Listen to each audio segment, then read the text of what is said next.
Good morning सर्वांना. नमस्कार मैत्रिणींनो. आज आपण बनवणार आहोत म्हैसूर बोंडा. तर म्हैसूर बोंड्यासाठी लागणार आहे आपल्याला 1 वाटी मैदा, 1 वाटी तांदळाचं पीठ आणि 2 मोठे चम्मच दही. तर आपण हे तिन्ही मिश्रण भजीचं जसं बॅटर असतं तशा प्रकारे हे थोडं थोडं पाणी मिक्स करून आपण हे बॅटर मिक्स करून घेणार आहोत तिन्ही, आणि त्याच्यामध्ये चवीनुसार मीठ टाकणार आहोत. तर हे मी तिन्ही मिश्रण एकत्र करून घेते. थोडं थोडं पाणी घालून थोडंसं घट्टसर असं भजीला हे करतो त्या प्रकारे मी मिक्स करून घेतलेलं आहे. अशा प्रकारे ह्याच्यामध्ये थोडंसं आणखी मी थोडंच पाणी घालायचं आहे. आपण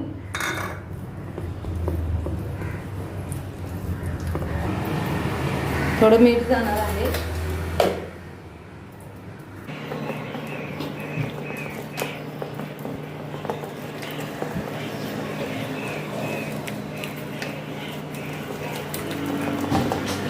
बॅटरमध्ये आपण आता हे जे दही तांदळाचं पीठ 1 वाटी तांदळाचं पीठ, 1 वाटी मैदा आणि 2 चम्मच दही आणि थोडं पाणी घालून मी हे मिश्रण अशा प्रकारे मिक्स करून घेतलेलं आहे. तर हे अशा प्रकारे बॅटर करून घ्यायचं आहे. मीठ पण टाकायचं आहे चवीनुसार. आणि ह्याच्यानंतर ह्याला थोडा वेळ 15 ते 20 मिनटं फर्मेंट व्हायला ठेवायचं आहे. थोडंसं मिरची घालणार आहोत बारीक चिरलेली 1 चम्मच. तुम्ही तुमच्या चवीनुसार टाकू शकता. मी कढीपत्ता टाकलेला आहे चिरून. याच्यानंतर जाणार आहे कोथिंबीर आणि याच्यानंतर जाणार आहे 1 बारीक चिरलेला कांदा आणि किंचितचा सोडा.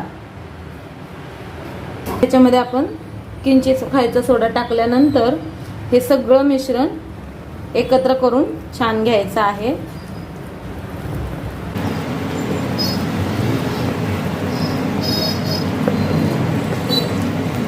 अशा प्रकारे हे मिश्रण मी पूर्ण मिक्स करून छान असं घेतलेलं आहे.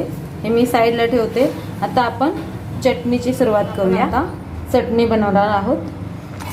याच्यासाठी आहे मी खोबरं घेतलेलं आहे, 2 मिरच्या घेतलेल्या आहेत, कोथिंबीर घेतलेली आहे आणि आपलं डाळ घेतलेलं आहे. चण्याची भाजकी डाळ आहे ही डाळ. आता हे आपण थोडंसं पाणी घालून वाटून घेणार आहोत.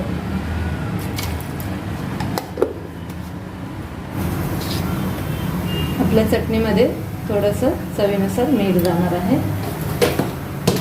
जाणार आहे थोडेसे जिरे,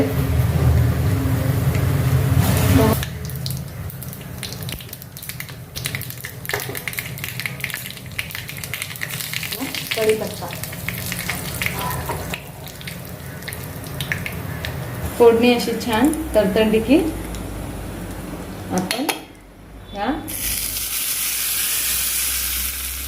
चटणीला आपण ही एकसारखी फोडणी देणार आहोत. चटणी झालेली आहे आपली. आपण आता हे बोंडे बनवणार आहोत. आपले घोल भजी टाकतो तसेच त्याच प्रकारे आपण हे मिश्रण एकत्र पुन्हा करून तेलामध्ये सोडायचं आहे. आपण आता हे तेल तापत ठेवलेलं आहे. तेल तापले की नाही पाहायचं. आणि आपण आता हे बॅटर छान मिक्स करून छान पद्धतीने असं आपण गोल गोल सोडणार आहोत. गॅस मीडियम ठेवायचा आहे.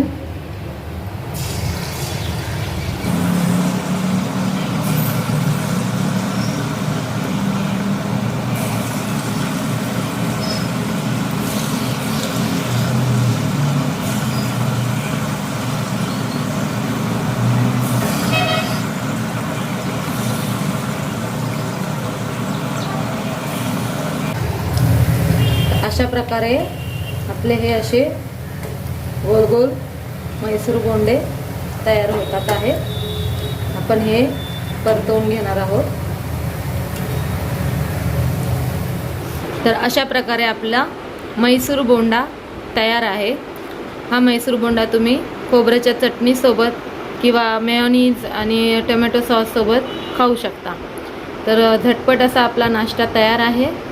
एन्जॉय करा.